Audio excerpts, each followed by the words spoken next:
Hi, I'm Owen from Rask Australia. Thanks for tuning in to the Rask Network. Before we get into today's show, there are a few things we have to go over. Firstly, what you're about to hear and see is limited to general information only. It's not personal financial advice like you'd get from a financial planner. Also, it's important to remember that past performance is not indicative of future performance. That means that anything that's happened in the past, or we say today, is not necessarily going to reflect what happens in the future. Lastly, please consider that any of the guests or myself are featuring on this program may have a financial interest in some of the products or shares mentioned. That's enough from me. I hope you enjoyed today's program. Nick, thanks for taking some time to join me on the podcast. Glad to be here. We're going to talk about entrepreneurialism. We're going to talk about investing, lessons learned. I think we'll even bring in things that are more personal, behavioral. It's going to be pretty wide-ranging. To kick things off, though, I got maybe some quick-fire questions, some short answer questions if this was a test. The first one is, and this is the same one that I asked Nikki, what's one investment you got wrong? I was thinking about this morning. I think the cop-out answer is we get them all wrong. Because kind of where that question's going is you want me to call out a particular investment that went really wrong that we thought was going to be great. But actually, I think the answer, the one I got most wrong, is a company called Dovetail. And we led the seed round. And one thing you try and do when you're an investor is to invest in category creating companies and invest in the one that becomes a defining company in the category. So the canonical example is Salesforce as the defining CRM business. But I just really liked Benjamin and Brad, and I thought they were exceptional product people. But I didn't think when I did the investment that I was onto a category creator necessarily. Fast forward 3-4 years, and they are the leading company in the user research space, and that has become a category where people believe, me included, that there's $1 billion business to be built there, or a multi-billion-dollar business. And I would love to say that I saw that coming, but if you read my memo from 2018, it was just here's two guys who build incredible product with incredible focus and care. And actually, a lot of the doubts that I got when I talked about the investment was people thought this wasn't going to be big enough. There weren't enough people who were going to use this. But their mission now is to improve the quality of everything, and we suddenly have a category. And so I'm going to flip it and make it a positive, and I got that one wrong to the upside, where it became much bigger and more impactful than I thought it would. That's a good answer. I love it. Thanks. So if you could absorb, acquire, inherit one skill with the click of a finger, so not talking about like invisibility or something like a superpower, but something that you maybe have a habit or a hobby that you've tried to hone and turn into something. If you could get one of those skills, what would it be? It's going to shock you. Analyzing financial statements. Really? Because I did not expect that. When I look at those things, like, they just don't make intuitive sense to me. But there are some people that can understand an entire business through just a couple of lists of numbers, basically. And that isn't how business makes sense in my brain.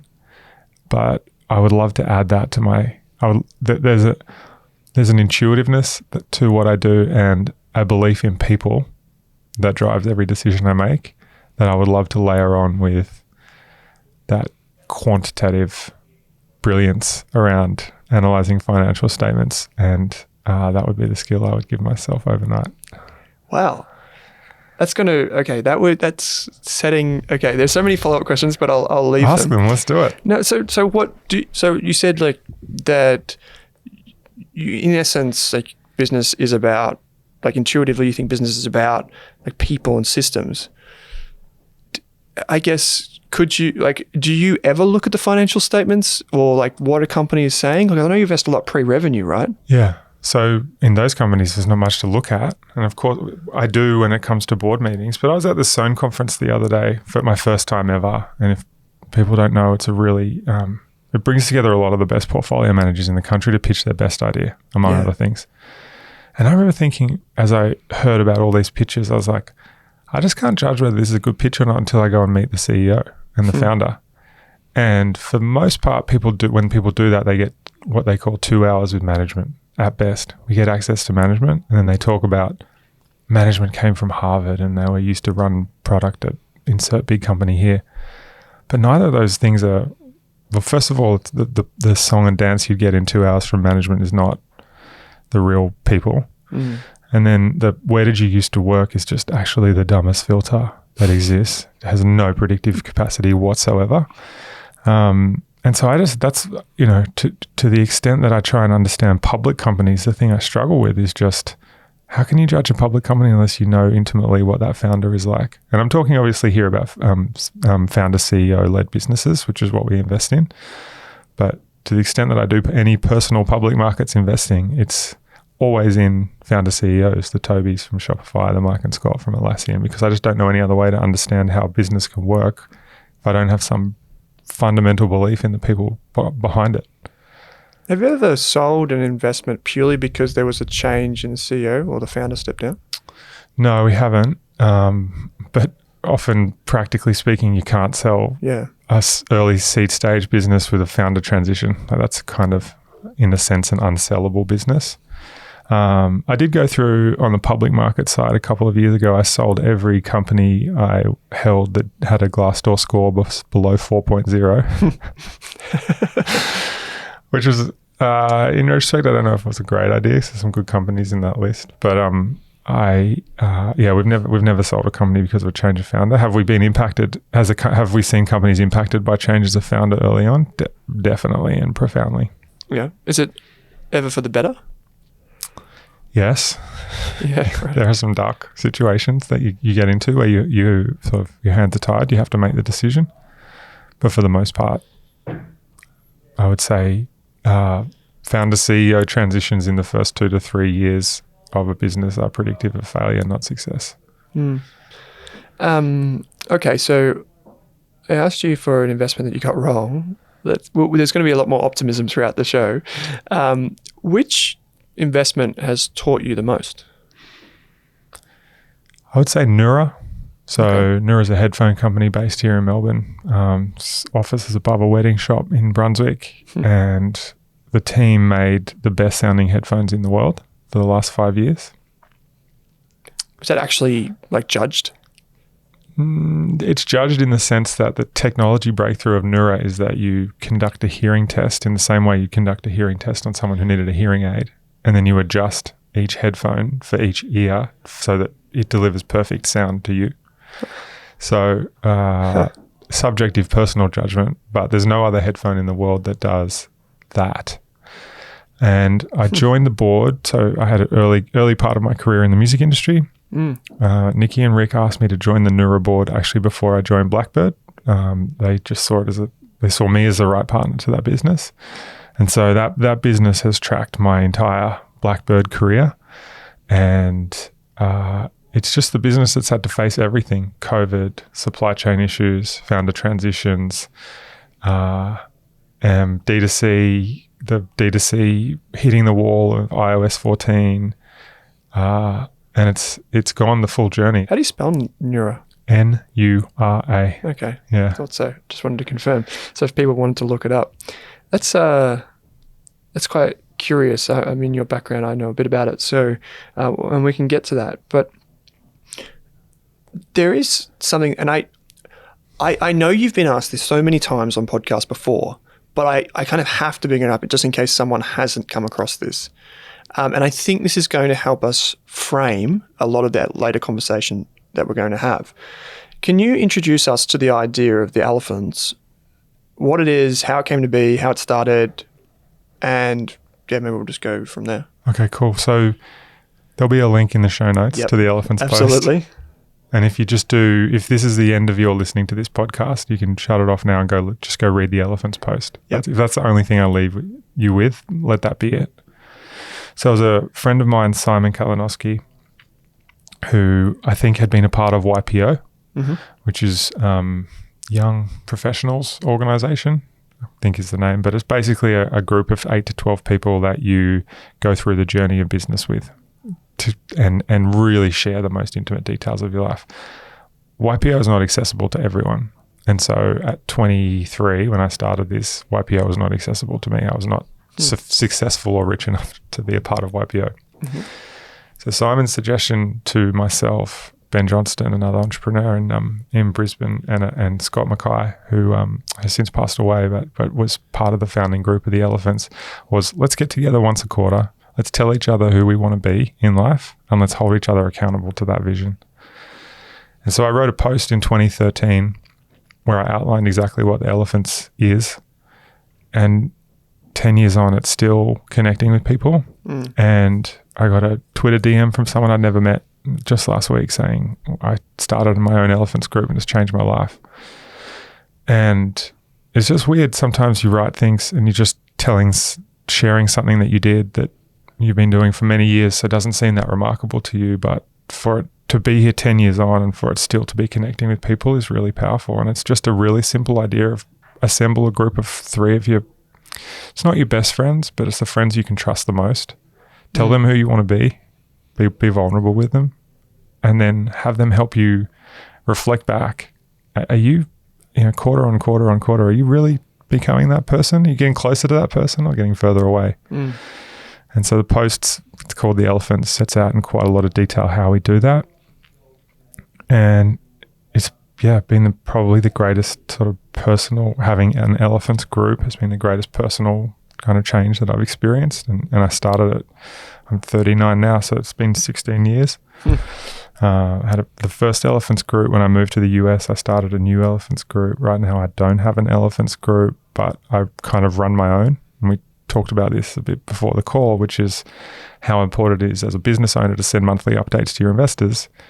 It's just as important to do a weekly, monthly, quarterly update on yourself and your own progress, even if you don't send it to anyone and you just write it for yourself. And so I think that process of writing what you want, hard to know what you want, hard to be accurate at defining what you want, and then difficult to be consistent in pursuing that and just being unapologetic in making the sacrifices you need to go and get that thing that you want.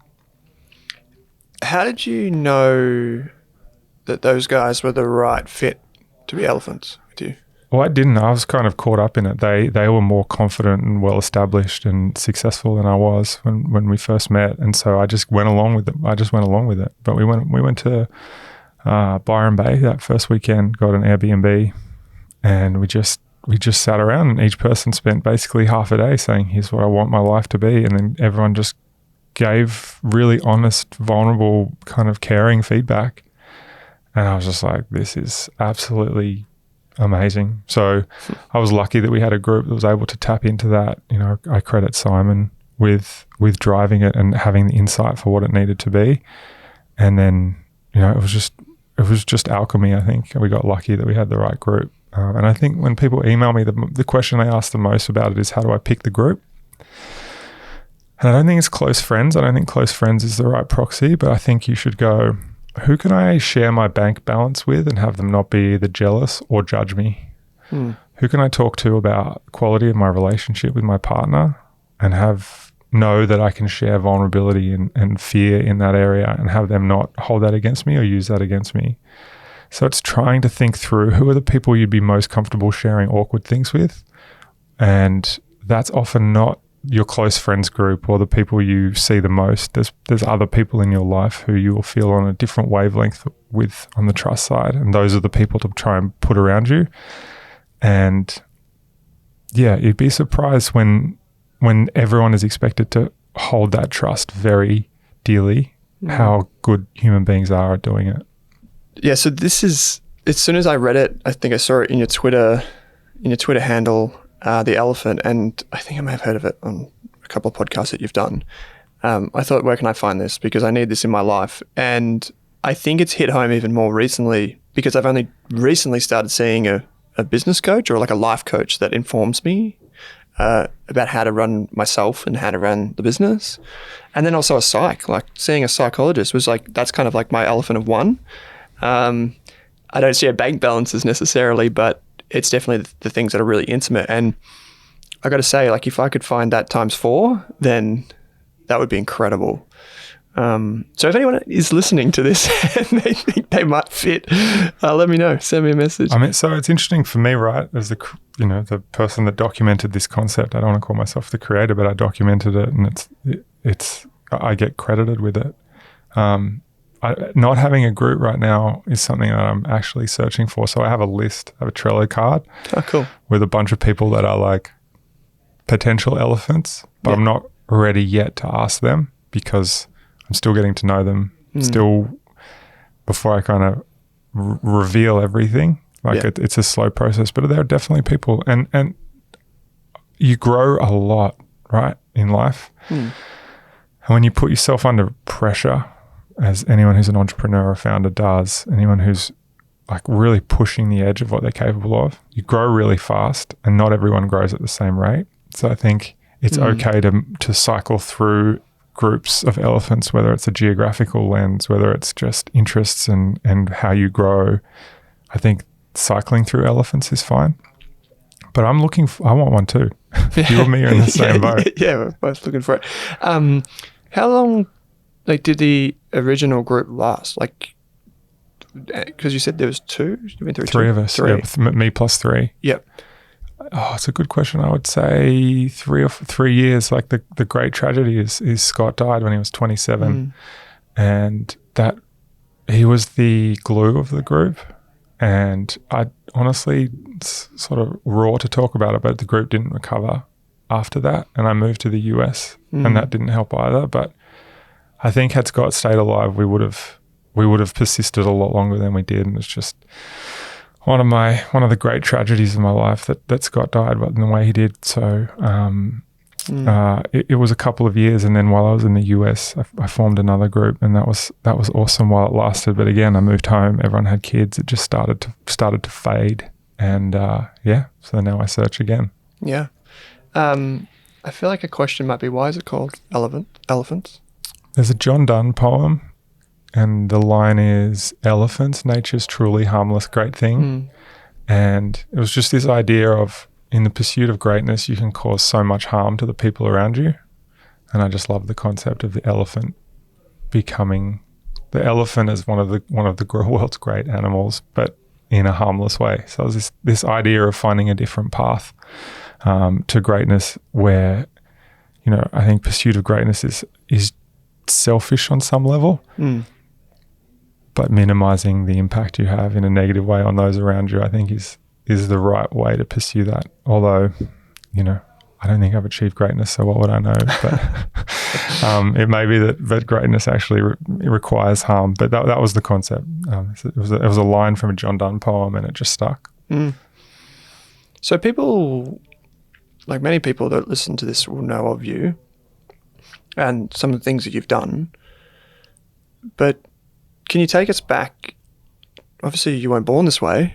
So can you take us back and tell us a little bit about, start wherever you want to start, and tell us about some of the milestones or things that you've done along the way? And in particular, did someone else help you plant the seed of taking risk? Like, was there parents or mentors or anyone like that in your life? Yeah, it was the elephants, that group. So I was a journalist. I had a column in the Sunday Mail, which was Brisbane's big Sunday paper, like the Herald Sun of Melbourne. Yep. And the purpose of that column was, I did not know what I wanted to do with my life. I was 22, 23, so it's probably like a lot of 23-year-olds, still figuring it out. But I thought, how can I get impressive people to talk to me? And it turns out that if you say I'm a journalist, people will respond to your emails, especially if you're a journalist at a well-read paper. And so I got the column as a means of just meeting people who I thought were interesting to figure out whether I wanted to be like them. And so I just cycled through every kind of impressive person I could find. And I met entrepreneurs. I was 24, 25 when I met it was like I specifically said, I'm going to go and meet an entrepreneur and see if being an entrepreneur sounds like a good idea, which tells you how distant that was from the way I grew up. I think about my 7-year-old, and he is just surrounded by founders, friends of ours, colleagues. He sits in and he overhears my Zoom calls. Like, he and I could not be more different in that I'm at 25 meeting, 25 discovering what entrepreneurship is, and he's 7 and he comes in, and sometimes I'm in board meetings, and Mike Cannon-Brooks is the chair of our board, and Robin Denham, who's the chair of Tesla, is our operating partner, and he just walks in and just sits on my lap and listens to two of the business minds in Australian history just sitting there. So it was so foreign to me, the whole concept. And it was almost like a breakthrough, like, oh, so you can get a job or you can create jobs for other people. I didn't realize there was a whole subsector of people that create jobs for other people. But it was like, this is another one you should put in the show notes. So Toto Wolff runs the Mercedes F1 team. And there's a New Yorker profile of him that just came out. It's just so good. It's just an incredible profile about an incredible human being. But he talked about the first time that he sort of discovered cars and F1, and it was sort of as if his life was before. There's his life before that point and life after that point. And I think of the night that I met Ben, Scott, Simon and Josh, and just walked in to write this profile of this group of entrepreneurs that worked from a co-working space in Brisbane. And my life changed after that. And so they were the ones that said, just stop what you're doing and become an entrepreneur, basically. I was like, what the hell are you doing with your life? And I needed that belief and that push. And I was lucky to get it. Did I get it late or early? Who knows? But I got it at the right time. Because you studied law, right? And grew up slightly inland from Noosa, was it? Or? Yeah. Just like 40 minutes north of Noosa. If you've ever been north of Noosa, you might have gone to Boreen Point while I lived at Alander Point, which is further out, sort of towards Gympie. Yep. 12 acres, very idyllic upbringing and surrounded by rainforest. My dad was a woodworker. So he was home a lot, always in the shed making furniture. And just grew up playing golf and eating fruit off the trees and building my own little putt golf course and basketball, and my brother skating. And it was just like, we lived so far from town that it was sort of a big deal to get into town. So you had to kind of make your own fun. Yeah. But it's a beautiful physical place to grow up. Have you ever thought about folks who grow up in the country and whether there's any alignment between rural living and taking risk and entrepreneurship? It's something I'm still working through at the moment, because when I went to university, and maybe this is a Brisbane thing, but the first question you got asked in law was, what school did you go to? And people were asking, actually, what private school did you go to, so I can kind of figure out who you are. Yeah. And the answer for me was Good Shepherd Lutheran College in Noosa. And I don't think I would get blank stares when I said that. And that's no disrespect to Good Shepherd, but it wasn't, people wanted me to say Brisbane Grammar or whatever other private school is up there. But it's been interesting to see the journey of all the kind of elite private school folks that I went through law with. And then if I look at the backgrounds of the people that we fund now, they're from all kinds of places. Like you kind of, I guess it's not about private or public school, rural or city living. It's about, does your upbringing create some imbalance in you that you feel the need to correct? And sort of the greater the imbalance, the more you seek to correct it, the more, that's where you get, I think if you look at across, 100 people on average, there will just be one or two who are psychotically driven, competitive, kind of just, they have an internal force that others just don't. That's how I see the world. And you can find that force in a bunch of different places. But generally it comes from a lack of something. I think the strongest forces come from trying to fill a gap that maybe is impossible. And I don't know, anyone who does a little bit of psychology and executive coaching will pretty much find what that thing is for them. Not everything that you seek out is coming from a great place of sort of healthy balance. I think imbalance is okay. And so I think part of what's growing up for me, a huge part of growing up in a rural area was just, I felt so out of place my whole childhood and so embarrassed to be ambitious. And so part of the joy in what I do now is making it okay for other people to be insanely ambitious. And that's part of my drive. And like, why do I still at 39 carry the bad feelings of shame that I had from I remember being 16, like wanting to be the best person that I could be and thinking like, I better not tell anyone this. This is not going to get me any credibility in the schoolyard. And yeah, I love to be the unlocker of the to give people permission to be unashamedly ambitious. That's the best thing about this job.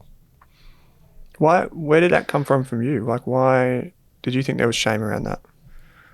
I remember going to a new school in grade 5 and someone just saying to me, "Oh, you're a square." I remember thinking, not sure what that means. It doesn't sound like it's a positive. Yeah. And yeah, I was just like, I always tried my best at sport. I always tried my best academically. Like I just was a striver. And I think there's a part of Australian culture and maybe Queensland culture. And apologies to anyone who's in Queensland, but it was stronger in Queensland for me than it was anywhere else. There's the tall poppy syndrome is alive and well. And yeah, you don't want to stick your head up too high. Yeah, that's something I was actually talking about this morning.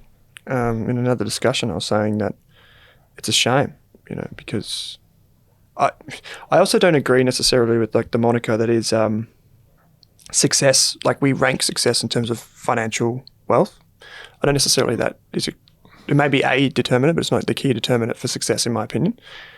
But I find the tall poppy syndrome here in Australia is really strong. And even if we just go across the pond a little bit, to New Zealand, I find they punch above their weight, I think, in many respects. And I don't know if the culture is that different, but at the same time, then we look further abroad, North America and places like that, where success and risk-taking is rewarded in the sense that it's, okay, you gave it a shot, didn't work, that's okay, it's still a success. Or if it's like, you get too far ahead of yourself, everyone's just quick to pull you back. And this is not like a knock. I think this is changing. I would say, like, I don't have any literature on this, but I would say that it's changing. And I say that we are getting better at managing that. But I think that's what innovation needs, it needs a culture of acceptance around that. And sometimes that rules will be broken and there'll be, an impact. But I think for the most part, that's a net positive for our society. Yeah, and I think in the startup bubble, and I acknowledge that I do live in a startup bubble, the tall poppy syndrome has ceased to exist. There's a genuine joy in the success of others, I think, because we know that Atlassian makes startups a genuine career choice for thousands of kids coming out of high school, and then Canva proves that Atlassian wasn't a fluke, and then the next 10 years should hold another 3, 5, 10 Atlassian Canva-sized success stories for us to continue to perpetuate the startup ecosystem in Australia. And I know that tall poppy syndrome exists, but it doesn't exist in the world I exist in, and that's a great relief. Must be nice. So you studied law, then worked as a journalist. Then you come across these guys and you think this entrepreneur thing sounds kind of interesting. Can you take us through what you did? Did you learn to code? Did you do any of those things that are very stereotypical of working in a startup environment? Yeah, it's a bit of a convoluted story. I don't know if it'll be good listening, but here's how it goes. So I meet those guys. My best friend from high school, his partner worked at a digital agency and they were advertising a role for the first employee of a business. It was called Musicadium, and its job was to get independent musicians to put their music on iTunes. And I applied and I got it. And so I was effectively a startup CEO without having founded the business. And to me, I was like, this sounds so much fun, because I was a music journalist while I was studying. And so I guess they looked at me and went, he's studying law and he's a music journalist. That's, I think my salary was $55,000. So I think they were just happy to have me and only employee, and I just had to figure it out. So I got to put training wheels on as a startup CEO 4 weeks after I met these guys. Like, it all serendipitously happened, and I never would have taken it had they not all said, okay, perfect, go do it, hurry up.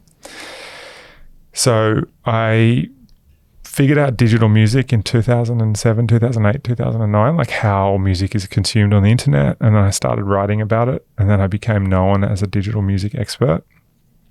And then I had music labels and music managers reach out to me proactively and want to talk to me and want to ask questions about the internet.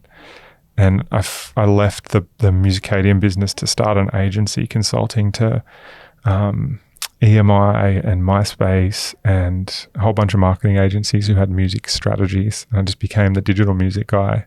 And my first business that I founded was an agency called Native Digital. And then out of Native Digital, we did a side project called We Are Hunted with a group called What News that Graham Wood had founded, or had funded, I should say. Stephen Phillips and Richard Sutter were the founders. And then We Are Hunted became really popular, and that it all just kind of spirals from there. I have a little bit, I'd say, rudimentary understanding of what We Are Hunted was. Can you tell us that journey that you went on? I don't think you've ever disclosed, but there was the exit.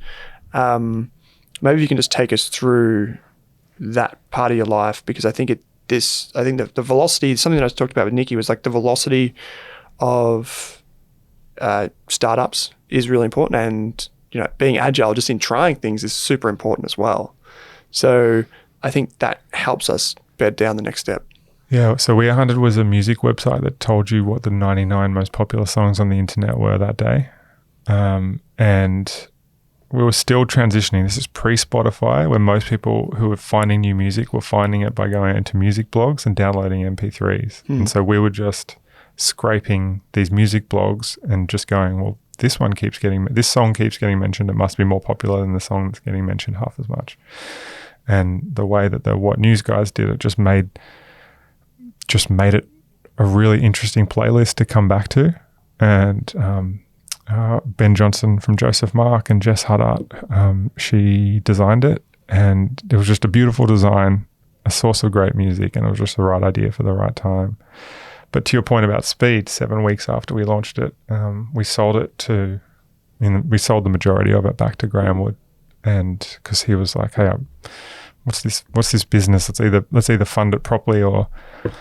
In my recollection, it's always funny how you remember these things. But I remember he said, "I'm going to invest $1 million in this, and you guys better invest $1 million to maintain your stake or sell it to me." And I was so naive, and I didn't know what I was doing, so we sold it.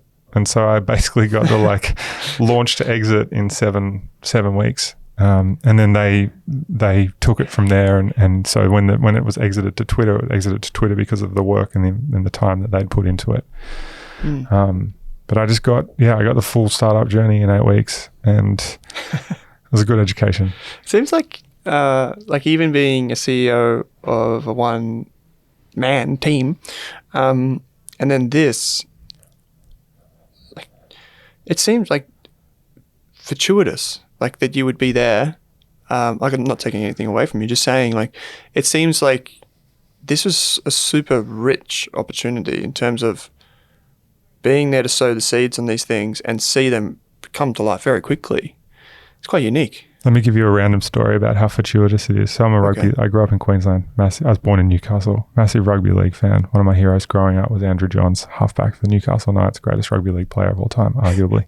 A friend of mine was a friend of his. He was playing for the Kangaroos in Brisbane, and I was doing a bushwalk in Tasmania with my wife and her dad. And I made us all leave Tasmania a day early so I could go back to be there for the test to meet my hero, and at the time, Andrew Johns. That fell through. I couldn't go meet Andrew Johns, but it meant that I could attend a talk that night that I'd been invited to. And at that talk, I met Stephen Phillips, and Stephen and I went on to launch We Are Hunted.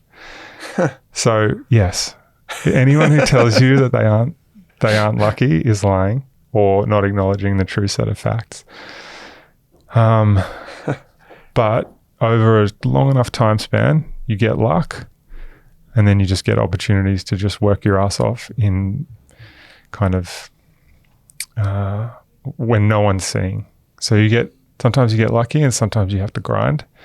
And so anytime I see someone quote unquote get lucky, I know there was probably 9 years or 10 years before that moment when no one gave a shit about them, and they were miserable and wondering why they should be doing it. And so look, over the course, you do get, you want to stick around long enough to get lucky a few times. You don't need to get lucky in business. You don't need to get lucky that often for it to be life-changing.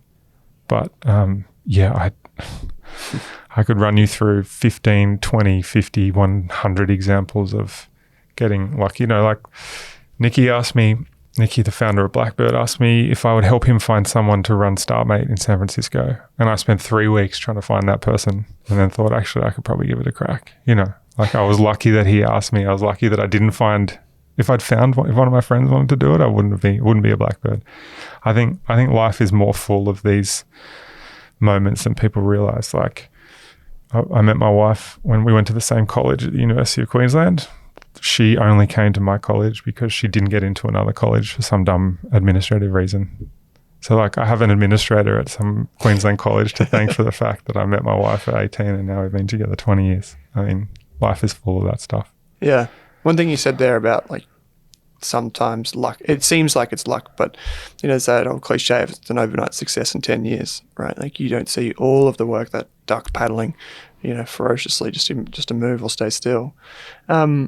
Can you talk us through the business sessions? Yeah. It would seem to me, so again, like I'm in doing some research, it seems like it was a platform or an app that connected people, like connected someone that needed that expert help, health and fitness, so important, and brought them together. Yeah. Like this is a problem like we see with platform businesses all around in many verticals. Yeah. Well, let's define sessions as not a success for starters. Okay. We sold it, but it wasn't a success because it doesn't exist today. Like success to me is timelessness, is build something that's still here 10, 20, 30 years from now. Sessions doesn't exist, We Hunted doesn't exist, Native Digital doesn't exist. None of the businesses that I started or co-started exist today, and so none of them are successful in my view. Sessions was, I grew up, my mum's a GP, and so I just think at some level I embedded the importance of health and the importance of having a person in your life to be your health person as some really critical part of life. I was really fascinated by behavior change, and I thought the one place in behavior change where I think I could have an impact on others is around physical health, so exercise. And so I set up this business sessions with my co-founder Ben Hartney, and we built basically a personal trainer in your pocket focused on getting you healthier and living a healthier, better life. And this was this was pre-Instagram, so pre that kind of Instagram fitness influencer buzz craze, and pre the iPhone, or early on in the iPhone journey. So that's 2009, so we started just after that. And I just figured that people would pay to have a health coach in their pocket to improve the way they lived. It was a really good experience. I learned so much from it, but it was not a successful business. And we sold it to MyFitnessPal because we just ran out of ideas for how we could grow the business. We just couldn't acquire customers effectively. Looking back, the move would have been to go hard on Instagram when Instagram launched. I didn't see that coming. And so we sold because we needed to be part of something bigger and we just couldn't get there.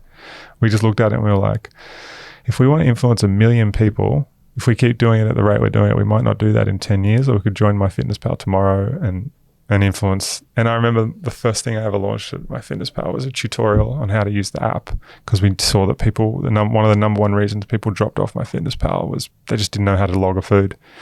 So I made people log a food on the onboarding. And I remember we calculated like the uplift in people that would come back on day 3, and therefore the flow through effect of whether they would hit their weight goal. And it was sort of like that single change meant that 1 million more people would hit their weight goal over the next 3 years. Just super from that. Rewarding. Yeah. Super rewarding. And so that was, we were able to have a lot more impact inside MyFitnessPal as employees than we did with our own thing that wasn't working in the way it needed to. I got to admit, when I've used MyFitnessPal, still use it, and I learned how to create meals and do all that sort of stuff. Everyone, it feels like a learning curve, and then everyone gets it and they're like, wow. Powerful. Yeah, I got it. I guess one of the things that strikes me as curious about platform businesses is you have to cultivate the growth on two sides. So when you said before that you couldn't acquire customers, you're talking about like users, not like... Every personal trainer was keen to join and get new business, but it was hard to convince people to pay. What were we charging? $29.79. I can't remember the exact number. Less than $79. Yeah.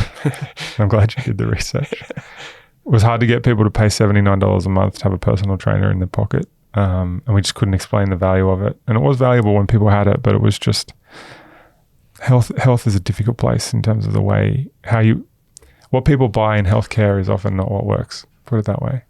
And so sometimes you are buying something that you want to just work instantaneously, and anyone who's tried to change their health knows that it's a very long process. And so we just failed to connect with people, failed to make something people wanted, to use the Y Combinator phrase.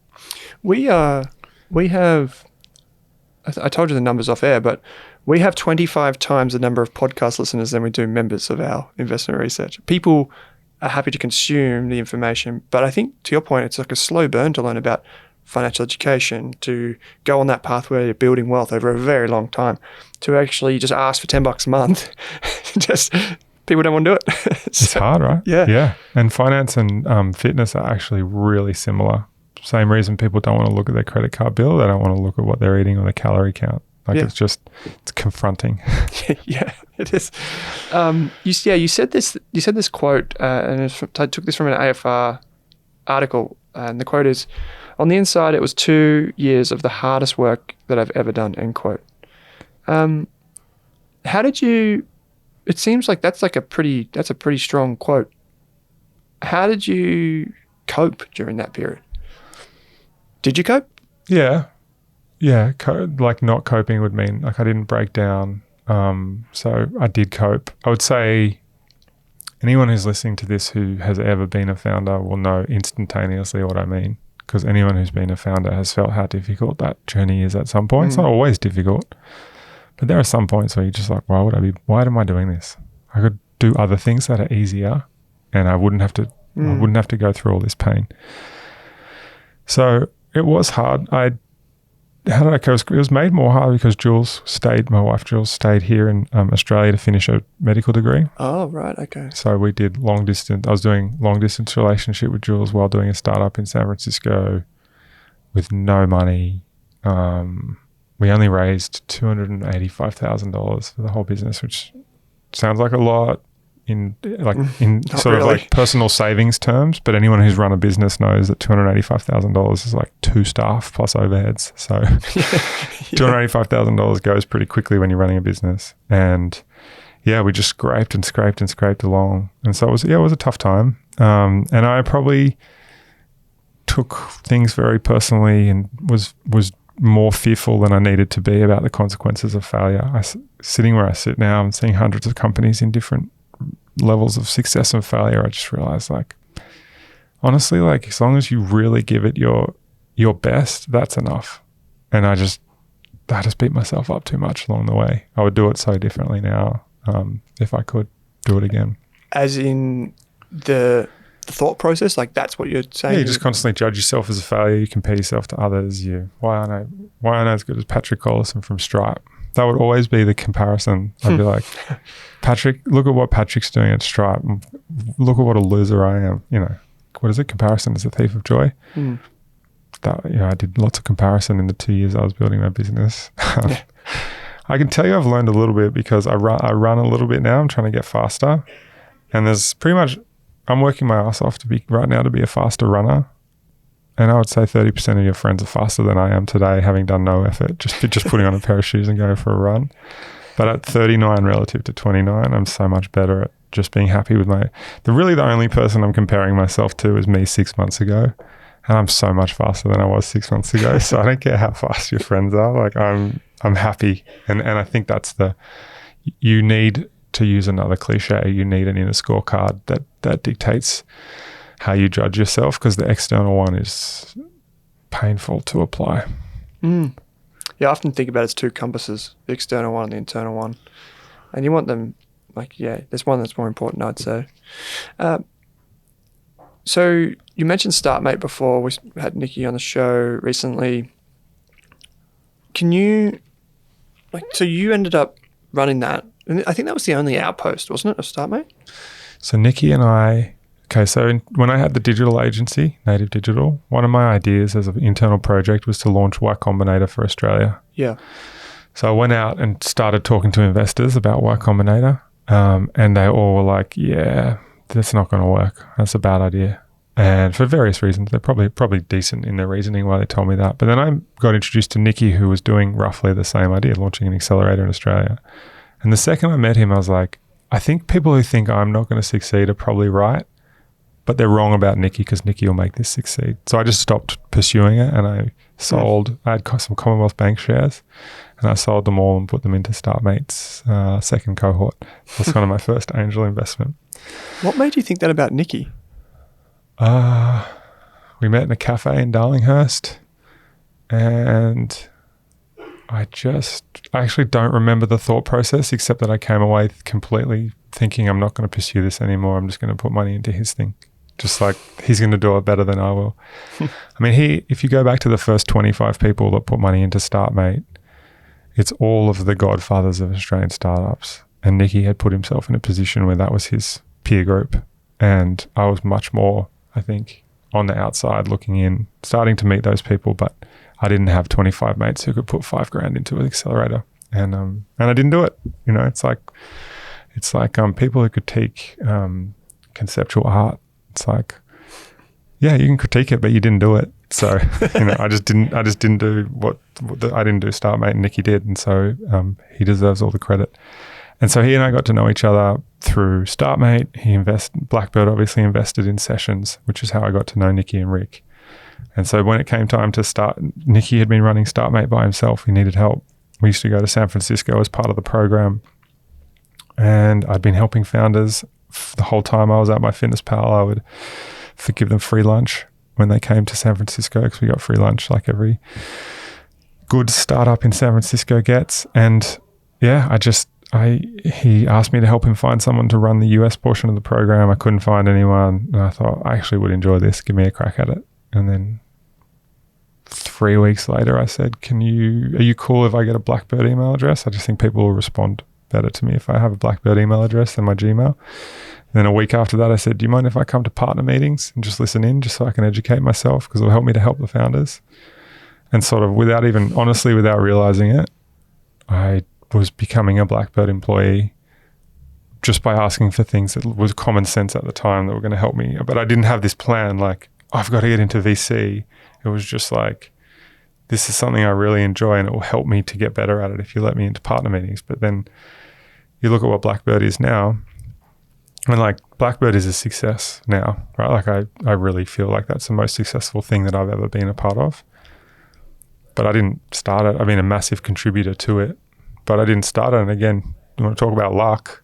You know, it was that coffee with Nikki. It was those early days of just pursuing this interest that I had in helping founders. And then I started angel investing, and then I would send my ideas to Nikki and say, what do you think about this? And all of it was the perfect way to apply for a job at Blackbird. And at no point did I realize that's what I was doing. Does anyone else have similar stories to that at Blackbird?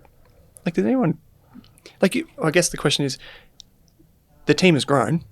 Yeah. Is it an unconventional process to work at Blackbird? Not anymore. Okay. We have job ads. Yeah, people apply. It's unconventional in the sense that when people apply for jobs at Blackbird, they submit a set of responses to 3 or 4 questions that we have. And when we score them, each member of the team, or each member of the hiring team, will score each answer completely blind to who that person is. So when someone applies, we don't know gender, name, LinkedIn, anything. All we know is the quality of the answer they submitted. And then we know that 2 or 3 people in our team have scored it at a certain level. So we have a blinded process. So we do hire differently.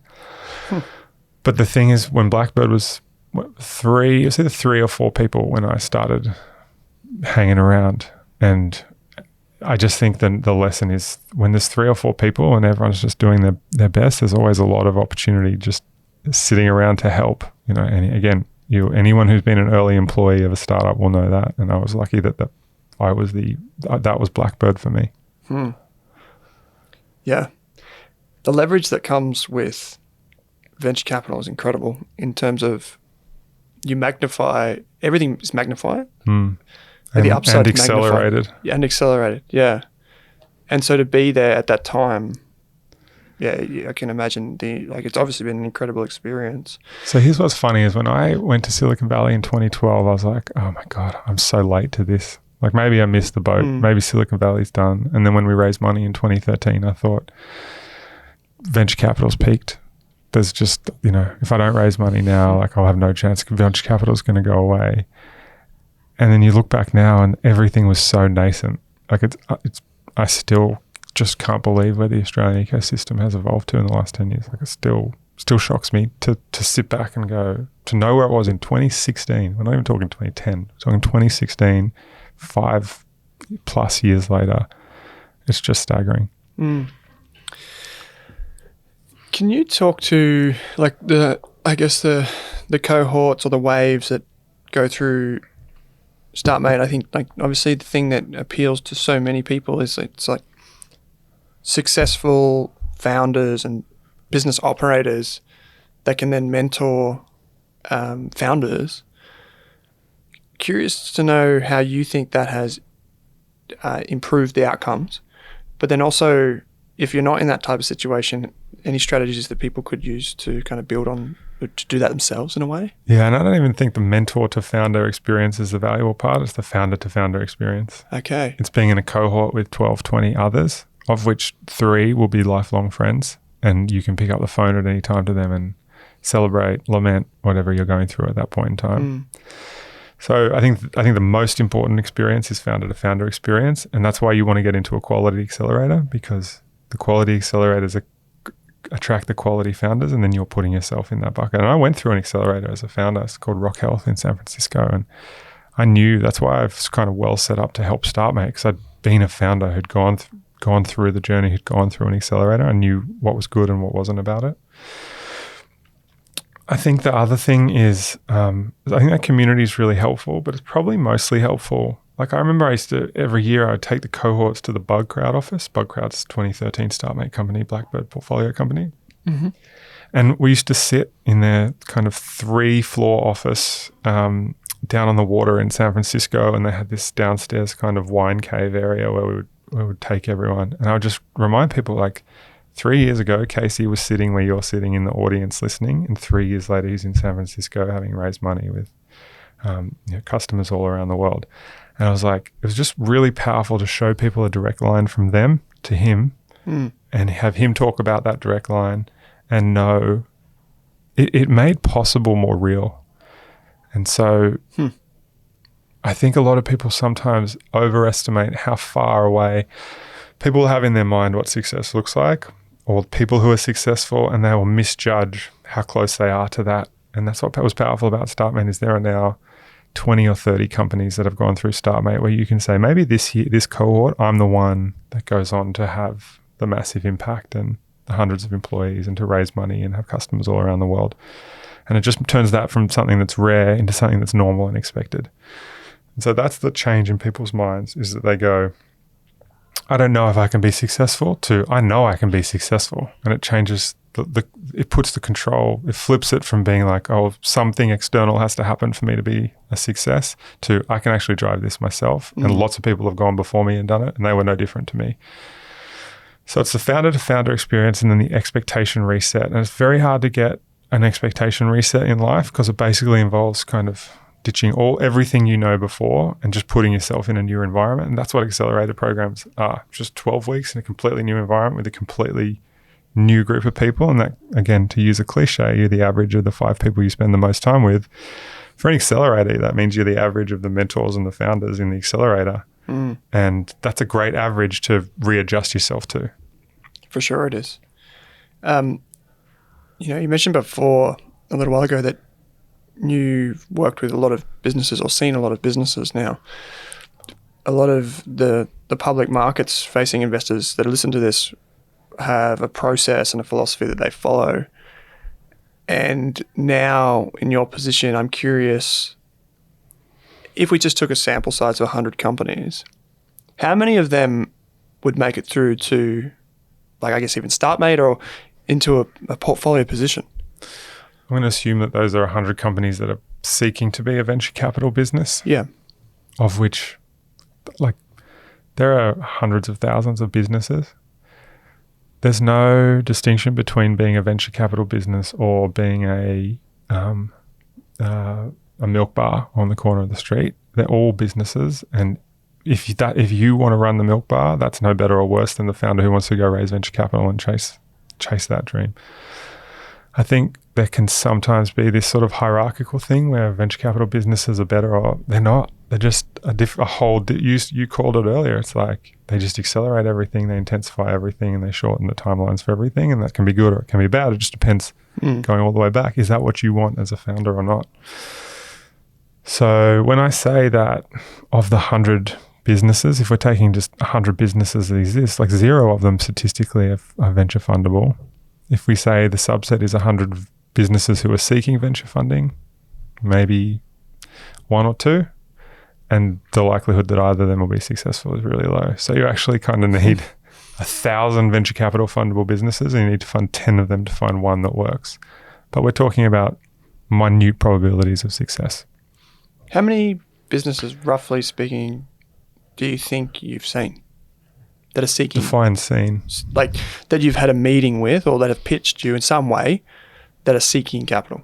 Yeah, so met with is a much smaller number, but the met with number would be probably between 650 and 750. And then the seen would be 6 to 10,000, somewhere in that range.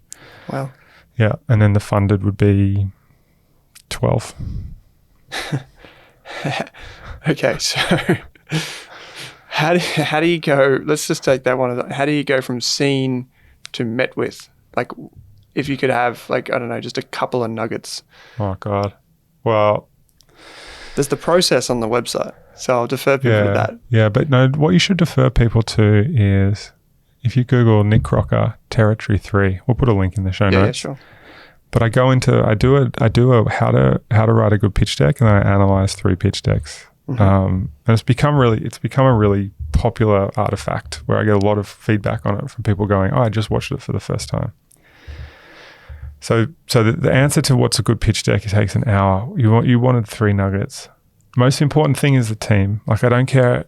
Most people send me a 25-slide pitch deck. I just ignore the order you send it in. I go and find out who the team is, because I'm like, who's the author of this document?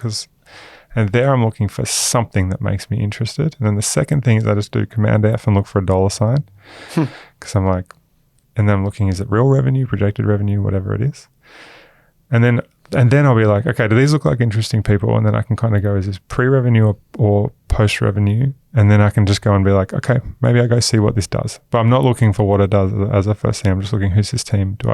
Does this look roughly interesting? And I just think people really stick to that Sequoia pitch deck thing of like problem, solution, market, competition, blah, blah, blah, blah, blah.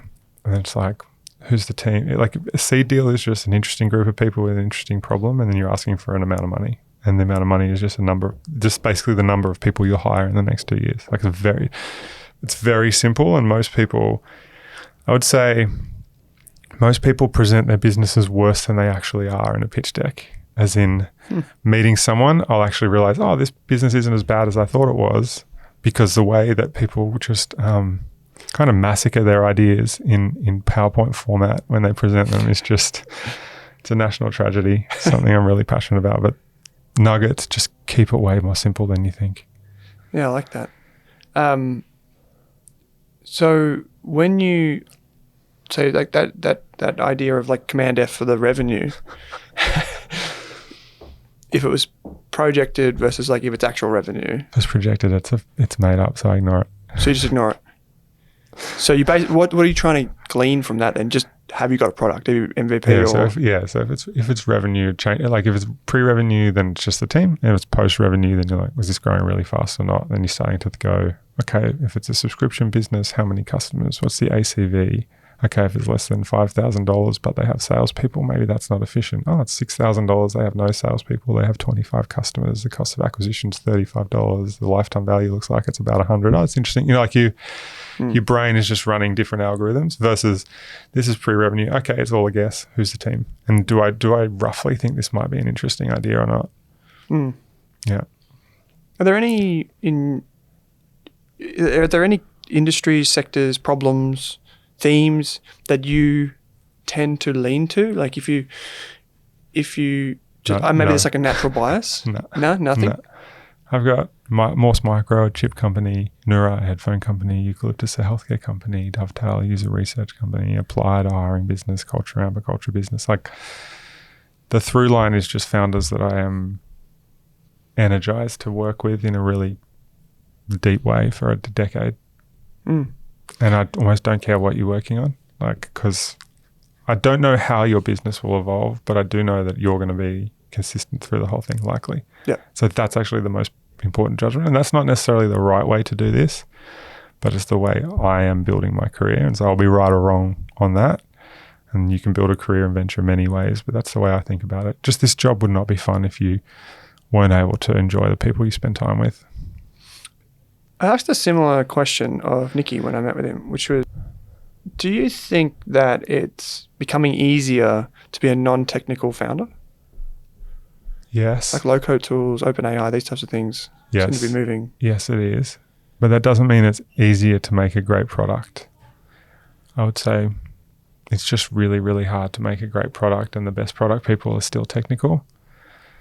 I think it's much easier to get the first version of it. We just funded a business that was kind of running their first product as kind of like, what was it? Yeah, Notion pages and PowerPoint docs and just all hacked together. So it's nice. They might not have got funding 5 years ago because Notion and Airtable and Webflow didn't exist. So it makes accessibility easier, but it doesn't make the end product being great easier. So more people will try, but probably the same amount of people will succeed. That's interesting. I'm almost certain Nicky gave a different answer. Yeah, I can't remember exactly off the top of my head, and I dare not paraphrase. Interesting. Okay. So we talked a little bit about at the start of the show, like you said, like there's like maybe like an imbalance in people that somehow leads them down this pathway of... Otherwise, why you do it? If you balance, you just go get a job and get a holiday house and just have it all be easy. Like, the reason people withstand discomfort is because there's some other discomfort that they're trying to avoid. They said that the traditional financial box is like, this person has to be stable, they're a professional, they wear a suit, Just whatever. Horseshit. Yeah. No way. There's just, I don't know, like, maybe that's right, but just think of all the people you know intimately. Like, how complex are human beings, especially adults who've had multiple decades? So complex. Tragedy, fear, failure, nervousness, imposter syndrome, ego. People are just incredibly complex. The idea that there's a subset of sort of tried and true safe hands leaders, management, everyone's slightly weird when you get to know them. Yeah. I guess it's when they're weird and talented. It's probably the combination. That's our sweet spot. When they're doing, sometimes, like I had someone tell me recently. Let me be clear. If you're the CEO of a regulated business in banking, but even then, I think they're probably all slightly weird, because who would want to withstand the pain that it would need to take to be the CEO of a regulated bank? Like something weird must be driving you to withstand that amount of pain. Yeah. Maybe it's just that people are so busy they don't give themselves the time for introspection. Yeah, for the best sometimes, I think. They just do. Ultimately, you unravel if you don't introspect. But for a while, introspection doesn't always lead to places you want it to. That's interesting. We assume introspection is a good. Some people, like if some people introspected and really faced up to who they were, that. This is something. So we have these. We call them Rask treats because it's like a play on retreat. Pretty simple. But I remember getting up in front of the guys and we all did these 5-minute presentations. Everyone in the team does. It can't be on something you study, can't be on something that you do at work. I can't even remember what I did, to be honest. But someone did like gabbins or gaboons or something like monkeys or something. And I was like, that's weird. Another one did it on bees. And there's all these different snake bites, all this sort of stuff, right? But I remember saying, like, and I think people were shocked when I told them this, that I think this business has started through my anxiety. Like my phobia of money and my fear of not having money is a super anxiety because I didn't have money growing up. And that is the thing that enabled this thing to start. 100%. You're 100% right about that. And I thought I think they all looked at me like I had like 2 heads or something. And I was like, no, that's actually true. That's the first time I've ever said it. Yeah. Do you think a lot of founders would have that? Like, they wouldn't see it as clearly as you do, but there would be some equivalent. again, why would you want so much pain? Why would you want to absorb so much pain if you were not running from something equally painful or being driven by something equally... That drive has to come from somewhere, and it's not just, I want to be a great person and shine sunlight on the world. Everyone has darkness in them that is a part of who they are. And I just think we just don't talk about that sort of as... I think we're kidding ourselves if we don't acknowledge that. Yeah. Because I guess if we lean towards rationality, we're probably less inclined to... fewer outliers. You probably don't have that thought process to think, yeah, I've got this really good thing here. I think some people... maybe I'm being too stereotypical here. I think there are some people who go through it as from a place of balance, and they do remarkable things through really calculated risk taking. I'm definitely not one of those people, but I think what's your best example? I don't have any off the top of my head necessarily. Oh, I've got a mate. Okay, I've got a mate who started a financial planning business and super well balanced. You sure? Well, he seems balanced. He seems from the outside, like external compass and all that. But he seems balanced, and he did heaps of research. He had like dozens and dozens of pages on his business, and he seemed really content and humble with what he was going to achieve. He didn't want the world. Yeah. And he went and did that, and his business, basically, because he's a financial planner, had only one person with him. He basically filled up, and within 2 months, and his business was shut for new business. And I thought, well, that's great. It's not really like he's not going for 100x, so maybe that's a bit of a point of difference. But sounds like a good life to me. Yeah, that's what he wanted. Bingo. Yeah. That's the key, though. Most people don't know what they want. Yeah, true. That actually leads me to a question around the teams. Actually, is like the decay that you get in building a team, in investing. Like, say, actually, I'll take a venture capitalist for example, right? I feel like if you have one incredible venture capitalist, yeah, you can get a lot done. I feel like this is my outside opinion, right? Your skill is in identifying companies, people, etc. But we see this in public equities and investment teams, where the more people you add, the more complexity you get, and probably there's a decay in the outcome, like incrementally. Do you think about that a lot? All the time. And you have to be so conscious about that change in your organization. And we've definitely gone through it now. We have 70 people. On any given day, at least 2 of them have a problem that needs to be solved. That's going to rise up to me or one of the partners. We talk about it as the craft of venture capital and protecting our craftspeople from the management of running a 70-person business. And we have been very deliberate about splitting those 2 parts out. We have our craftspeople who do the craft of venture, and we have the executive leadership group. And this is all very new. This is a response that we have developed as Nikki, Rick, Sam, and I have sort of built our venture careers. We've increasingly had to take on also firm building. And I think this year we have acknowledged that firm building needs a dedicated team, and investing needs a dedicated team. And the more you blend those, the more you dilute the quality of each. I think the other thing I probably learned, actually, it was Kevin Plank, the CEO of Under Armour, who I think taught me this the most, is that as your team gets bigger, and Under Armour was thousands of people when I was there. So it's really, culture is just repeated storytelling.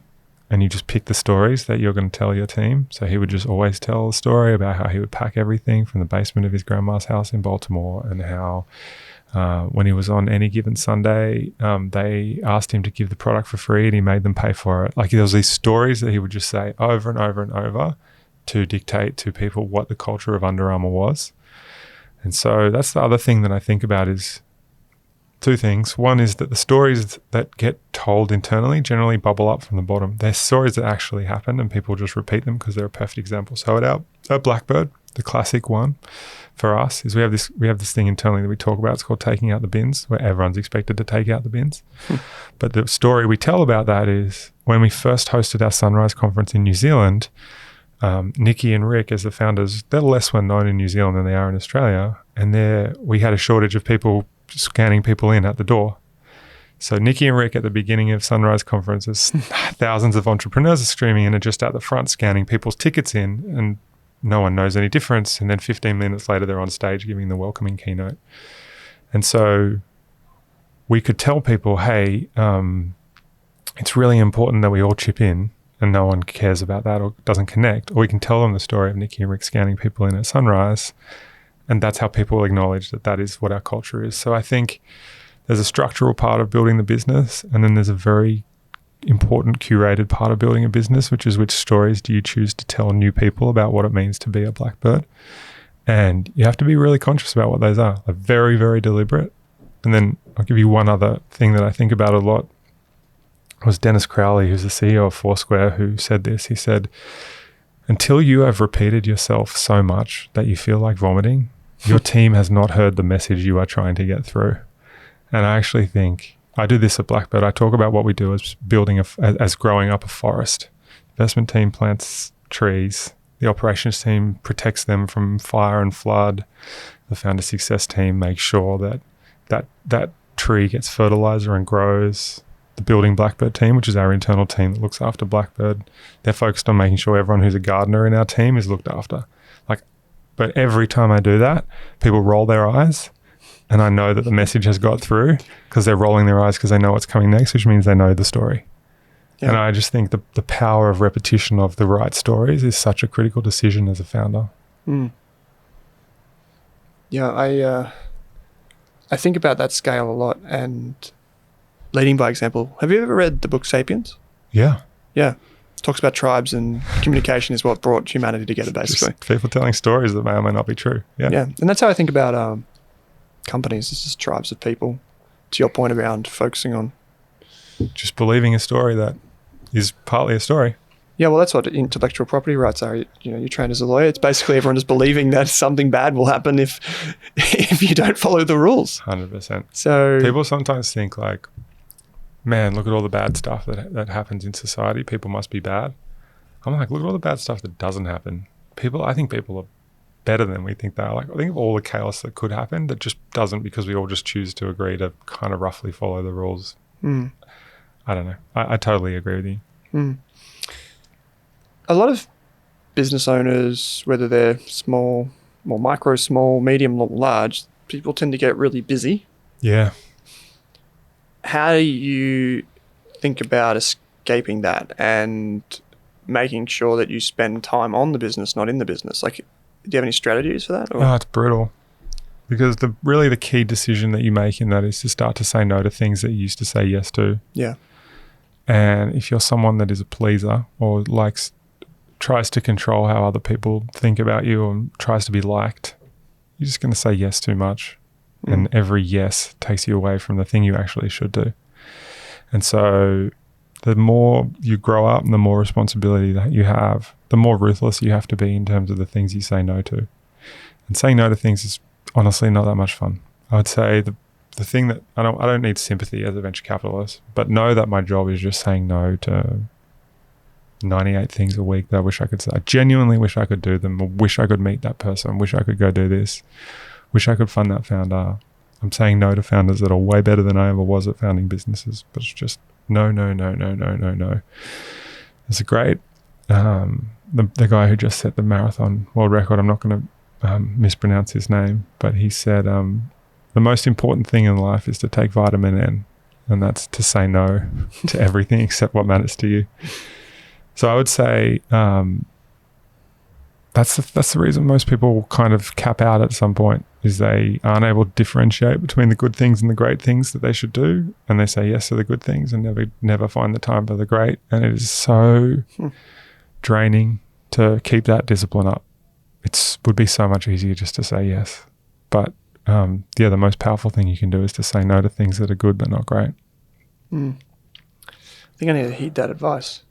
We all do. I do every day, because you have to wake up and do it every day. It's pure discipline, and it's not enjoyable. The only reward for it is higher quality work. I think Didier at Culture Amp always says, my reward for solving a big problem is a bigger problem to solve. Like, it's not, You can't be hoping that the reward will be the solving of the problem. The reward is the chance to solve the problem itself, and the reward is that you get bigger and bigger and harder problems to solve. But I've really struggled to learn that, and so I think about it every day. And I have a set of rules, and I have an EA now. Shout out Becca, who just knows what my rules are, and then she just tells me like, "You're breaking your own rules. Like, you said to schedule the meeting, but you clearly said to me, don't do more than 4.5 hours of Zoom calls in a day. This is 5.5 hours. Do you want to break the rule?" So it's just sticking to the rules that you set yourself. No meetings on Wednesday. This is going to be a Wednesday meeting. You said to schedule it. You sure? You told me you didn't want to do. You're like, it's recording on a Wednesday, by the way. This is fun though. This is something I enjoy. But yeah, Wednesday is for things like this. Anyway, the discipline of saying no is super underrated. I like that. So I've got 2 final questions for you, mate, and these are, take them however you want, really. Is what's one thing you believe about business, and we'll separate business from investing. What's one thing you believe about business that few people would agree with you on? I think we touched on it before, but I think the thing that confuses me, like I still feel, it's hard to know exactly where I am, whether I'm early or late. I still feel early in my journey of learning about business. It does feel like an infinite game that you complete a level, you get to a new level, but there's an infinite levels above it. The thing that we talked about that just doesn't make sense to me is that when people talk about businesses, I just don't understand how they can really know unless they know actually know the founding team, and you just can't get that unless you are. That's one of the best things about VCs. You actually, when you're the first investor and the company's 3 people, you actually get that. Yeah. But I just don't know how, as a public markets investor, you could make a decision about management without going and actually getting to know them. Yeah. And so I think that's probably an unpopular view. I probably think there'll be people here like, you are an idiot to hear me say that. And maybe I am, but that's the thing that I can't resolve in my head that seems that other people have resolved. I don't think that you're an idiot, but I think that's, our philosophies are shaped by our experiences, right? So you've got a certain set of experiences. Exactly. The final one then is like, what's one thing you believe about investing that few people would agree with you on? I still think startups are super underrated. The opportunity to invest $1 million to be the first $1 million. And what's $1 million? It's 5 people for a year and a half. You're like, it sounds like $1 million. It's like, one day I hope to be a millionaire. And so it still, as a country, kind of, you see the sort of articles like entrepreneur makes $40 million overnight. And you're like, no, they sold $40 million of product and you don't know the margin because you don't know how much they paid to acquire those customers. Like, it's not $40 million in their pocket. So I'm always like, if I say at a barbecue, we invest about $1 million into seed rounds, people's minds explode at the size of that amount of capital. But it's 5 people for 18 months. Like it's not much in a weird way. But the opportunity to do that, to take that money and to give it to someone to go and pursue inventing something new in the world, I still don't think people realize how incredible that opportunity is. And that it doesn't matter if 90 of the people that go on that journey lose the money and the thing they choose to do doesn't work out. Because if you're half decent at this, you're going to find 10 or 1 person that goes on to make up for all the mistakes of the others in a financial sense. And you can't know at the start who's going to be successful. So you kind of need 100 people to go and have a crack at things because life's unknowable. So I just think startup investing, people think of it as like risky, but I think it's just such a profound way to shape an economy. And I feel so privileged to be able to do that. And like just the opportunity to give someone $1 million to go work with the 5 smartest people they know to solve a problem for 18 months and where that can lead is just extraordinary. And I think people don't appreciate that enough. That's great. Fantastic way to end the conversation, Nick. I really appreciate you taking the time to come all the way into the city and spend this time with me. Thank you.